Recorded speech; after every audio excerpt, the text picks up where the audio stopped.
And now, today's remarks from Dr. Barbara Taylor Bowman.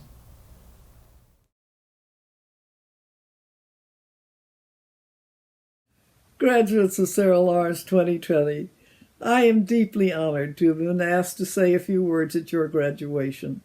I was asked to speak in the pre-pandemic days, and at that time I thought I would begin by telling you how wonderful it was to be back at Sarah Lawrence.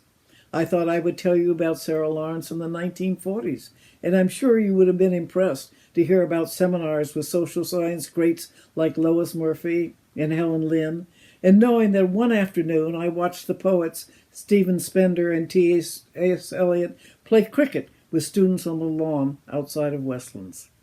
However, even before the events of the last few months, I decided you will have your own memories of Sarah Lawrence and don't really need mine.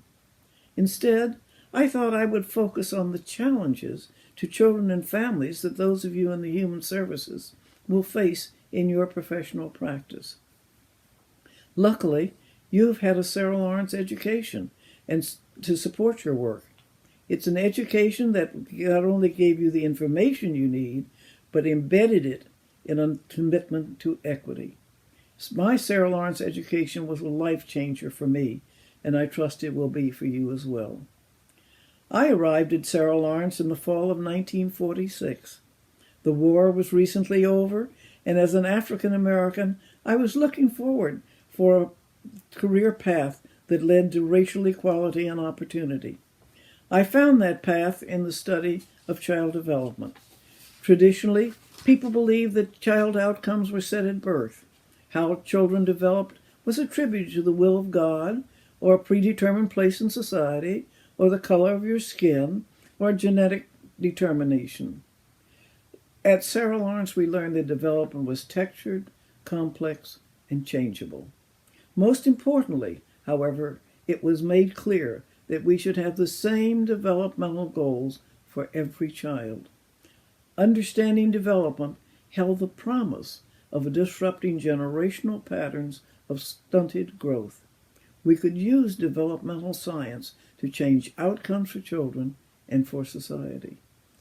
Over the past 70 years, we've made good progress in explaining the personal and cultural factors that mold the raw DNA into a developing human being. We also have had an explosion of research demonstrating the effectiveness of early interventions. Unfortunately, we have not made the same progress in leveling resources, altering attitudes, and realigning power to meet our equity goal. Many children and families continue to struggle against odds that we can change. Let me point out some of the areas that concern me and I believe will need your leadership in the future. Individualism is an increasing problem. As old as the nation and dear to the hearts of many Americans is the belief that society is best when it does not limit individual freedoms. Note the difficulties we're having getting laws passed that require children to be inoculated against diseases that are controllable and put other people's children at risk. We think long and hard about government intruding into our lives, no matter how good the cause. Under the banner of individual rights, we reject laws controlling guns, taxes, cultural and racial biases, and even wedding cakes, though the freedom of some compromises the rights of others. As families have scattered and neighborhoods have become increasingly ghettoized, it has become harder to see other people's well-being as related to our own. As leaders, you will carry the responsibility to promote the values that underlie healthy development for all. Jim Heckman, the Nobel laureate in economics, complains about the underfunding of preschool education for low-income children. He points out that this failure is expensive. It is our economic self-interest to prepare all children to meet the educational demands of the 21st century. Yet, we still do not invest enough to accomplish this. We don't serve all the eligible children, and equally serious, we don't serve them with the necessary quality, primarily because of the low wages of teachers and caregivers. Perhaps the care and education of young children is devalued because it has traditionally been the work of women, often black and brown women.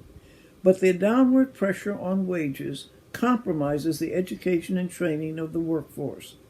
Large numbers of children are entering school unprepared to succeed. Your work can help convince the public that not funding early childhood education programs is penny wise and pound foolish. Another of our problems is that we, professionals as well as the public, are easily seduced by the needs we can see, like hunger, disease, abuse, abandonment, and we fail to focus clearly on the causes of the problems we want to address. This was illustrated in a Head Start program recently, where I was introduced to a grandmother and the mother of one of the enrolled children. The teacher proudly announced that the grandmother and her daughter had both attended the same Head Start. No one questioned why 3 generations in a family were eligible for the same anti-poverty program. Instead of focusing on economic, social, and political inequities that are the major cause of stress in families, we focus on symptoms. Free meals, scholarships, calming exercises, home visits, parent education, all make life easier for recipients and make the rest of us feel better. But they do not solve the problem of 3 generations of poverty, disenfranchisement, and poor health. You will need to think and talk about these issues so there is a shared understanding of what is required to really change outcomes for children. The early childhood field itself often adds to the list of concerns as it creates artificial dichotomies in programs and services. We have created either-or paradigms around question of program content. Should children play or learn their ABCs?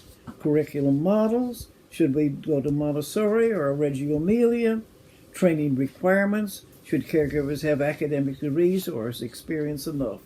The issue is not if one option is right and the other is wrong. All are right or wrong depending on the context. One size doesn't fit all. You will need to help practitioners link program characteristics to the child and family needs rather than to ideology and cultural bias. I have only mentioned a few of the challenges in store for you.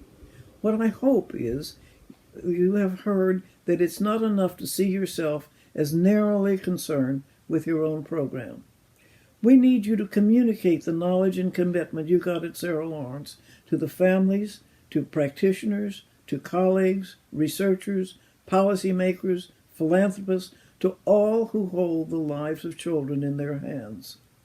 Today, the world is a different place than it was 6 months ago. The pandemic is and will continue to challenge us personally and communally. It is helpful to remember this is not the first local or global event to require changes in our adjustment to the environment and to each other. I can assure you that looking back over the last 91 years, I have frequently said, there's never been a time like this, and how can we manage? Yet, we have always made the necessary adjustments and moved on. Nevertheless, we're facing difficult times. You must now help many children and families cope with unexpected illness, death, unemployment, hunger, and the myriad of problems associated with quarantine and restricted activities. I am sure you are well prepared. I am proud Sarah Lawrence is in the forefront of the human service education system. As you work with our youngest citizens and their families, you will have the professional tools you need to do the job. We rely on you to light the way. I welcome you to the field. Look forward to hearing about the work you will do. Congratulations, best wishes. Have a wonderful life.